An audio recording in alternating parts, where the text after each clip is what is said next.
Come, everyone watch. Actually, for this backhand loop, looping under spin, the most important point it's not about the legs, actually, it does lie in our legs, right? Because actually, when talking about the backhand loop, whether you can, in the end, use your core, your fingers, and your wrist. Execute this part well. Whether your core can push forward, whether your fingers and wrist can turn well, and add friction spin. Actually, the sense of support from the legs is very important. The sense of support from the legs. So, for everyone, when looping with the backhand, many of you friends will ask, I know my legs need to be bent. When bending, you just need to pay attention to your center of gravity. You should maintain a forward lean while bent. The lower you can squat, the better your loop will definitely be. But absolutely do not say that just to squat low. You only drop your butt down.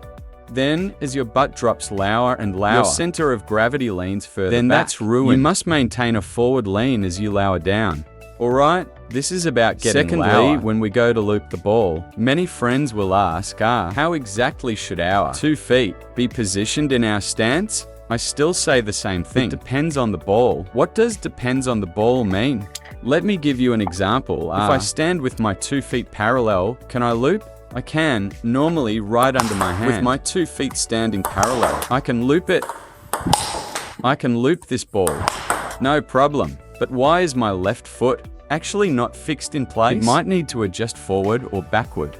Alright, let me first give you an example of the left foot adjusting backward. For example, if this ball is quite long and jams you, and we can't get out of the way, what do? Yield your left foot like this. Look, do I now have space to generate power for my backhand? My left leg yielded half a step backward. Left leg yields half a step backward. Create better space. Left leg yields space. There's another situation.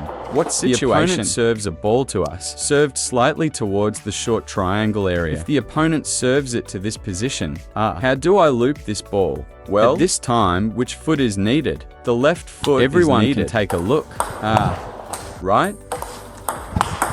Right? Left foot. Right? Left leg.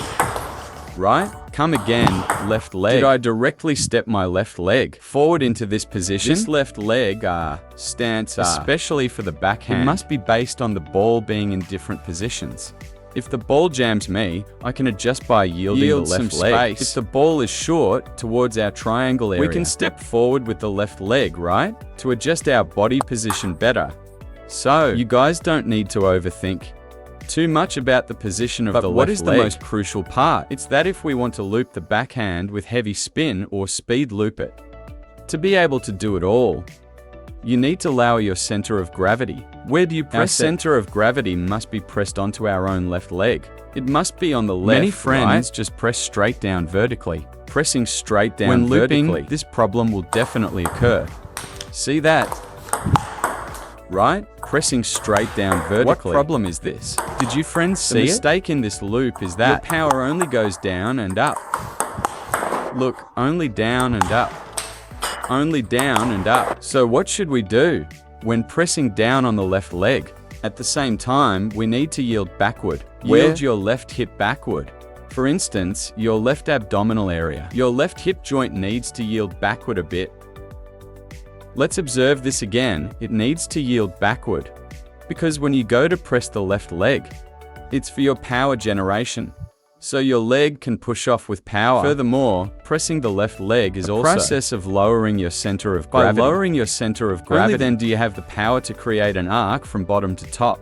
This power. Next, if you want to speed loop the ball, you must also yield space backward. Only then can you generate power forward. So you have to yield backward. It's not twisting your left leg backward, nor is it turning your shoulders backward, but slightly yielding your left hip backward. Yield backward. This is the technique for the legs and hips. That is, center of gravity presses the left leg, yield the left hip, press the left leg, yield the left hip. This is storing power in the body. Very crucial. Next, what about the upper body? Contract the abdomen and hollow the chest. As for where we place our hand, right? We also need to adjust based on the opponent's ball. I suggest everyone places the racket at the inner side of your left thigh. That's enough. Inner side of the left thigh is enough. Don't let it hang straight down vertically. If your hand hangs straight down vertically, then your loop will also be straight up and down.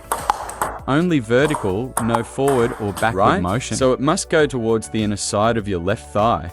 It's equivalent to what? Your racket follows your left hip and is placed at the inner side of your left thigh. This position. Everyone watch. I'll feed one from here. Look, isn't the power coming out quite sufficient? Come, let me position myself first. Everyone watch, right? Look, let me demonstrate one for you guys first. Lean forward, press left leg. Yield the left hip, right? The racket is placed at the inner side of the left thigh. Ready? Good. Come. 1, 2.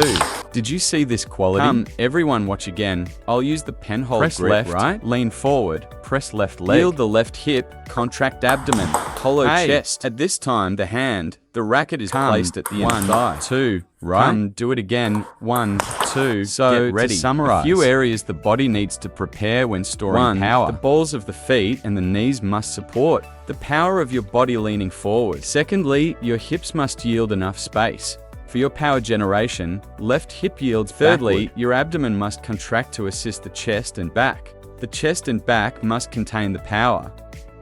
And then you place your racket at your inner side of the left thigh, this position. That will do. Then what if this ball is a bit high? Hold the racket higher. You can hold the racket a bit higher. Like this is fine. Because this kind of ball needs to be smashed. If the ball is very low, then I can appropriately hold the racket a bit lower. Hold it. This is an adjustment. So placing it at the inner side of the left thigh. A basic, fundamental framework. You still have to base it on the ball's different heights, lengths, spin. You still need to make micro adjustments. Then what do we look for next? It's still the contact point, because looping can be divided into a few scenarios. One is looping passively. The second is looping proactively. So, to be precise, there are actually 3 contact points for looping. Let's first talk about a passive scenario. The opponent serves us this kind of deep backhand. Fast long ball and fast underspin. Sometimes it jams us so much we can't move at all. Out of the way, can't move then our body. Then how should we loop in this situation? Everyone watch. In this situation, everyone will notice. I don't have time. No space to allow my center of gravity. In this situation, you must learn to borrow power to loop. Since we are jammed by the ball, the opponent was too fast and jammed us. That means the opponent is fast. We can borrow their fast speed, just borrow the power. Then what does generating power refer to here? Generating power refers to adding spin. Just borrow their power and add spin. Come. Look, it's all right. Off the bounce. Look, this is the rising phase in the rising phase. Because if you want to borrow power, you must use its rising phase, right? If you get jammed in a match, you definitely can only loop during the rising phase. During the rising phase. Look. Rising phase. Borrowing power and adding friction. Borrowing power and adding friction. This is considered passive looping. There's another scenario when we are proactively attacking and generating power under our control. We can choose 2 contact points. What are the other 2 points? The first is the highest point peak is suitable for balls the opponent pushes or serves over, right? Popping up a little high. Or if the ball isn't very spinny. If it's not very spinny, what should we do? Then speed loop it forward, right? Come, let me loop one for everyone first. Right? This is a speed loop. Right? Everyone look at these contact points. What I'm looping is the point after it bounces on the table. Look. When I store power more fully, I wait. Only then can my power come out. But if I want to generate power, and the timing is too early. This is also an issue that often occurs when speed looping under spin. Why? I obviously can't loop this timing. Well, in the rising phase, it easily hits the net. The arc is insufficient. So if we want to speed loop, first, learn to wait for the point. First, learn to pause. Look, pause. Then execute the shot. Pause before you hit. Squat first, pause. Right? Wait a bit before hitting. Wait a bit before hitting. Look, when you go and wait for the ball, it actually simultaneously lets your feet plant more solidly. Hips yield space better. Abdomen is contracted tighter. Chest is hollowed better. The racket is placed better too. The preparation is fuller. Then your stability and shot quality both improve. Then what is the third one? The third one is this descending phase, spinny loop, high arc loop. Often, friends, the ball is low and also spinny, right? Especially this lowness makes it very hard for us to speed loop then. Since we can't speed loop generate power, then we simply don't need its power. I just want your spin. I'll loop this ball low, right? spinny, Then and what steadily. do we do with this kind of ball? Let the contact point drop See how to the this ball descending is phase. looped? Everyone watch. Look, wait a bit longer. Everyone look at these contact points. Right? Look. Everyone saw these last few loops, right? Are they dropped even later? Then for this slow, spinny loop, why must we let it drop low, right? Because when we are looping a slow, spinny loop, our power, right, might be more from back to front, changing to more from bottom to top. It might be from back bottom to front top. It's more There's now. a bit more verticality. Meaning the vertical proportion is larger. Then what should we do? Since this ball has more vertical power, is coming from our front to our back. Then if we want our vertical to be able to exert force and synchronize the power, we also need to let this ball have momentum. You must wait for the ball to loop. You will find that the closer this ball gets to the ground to loop, the easier it is for you to loop. Right? Everyone watch. Look, if I loop during the rising phase. If the timing is early, is it easy for me to loop? Now watch me. Doesn't it feel like power is generated? Is it easy to loop? Has power been generated, friends? Right? Everyone must learn to proactively take this contact point. Since I can't speed loop then I'll simply let it drop later.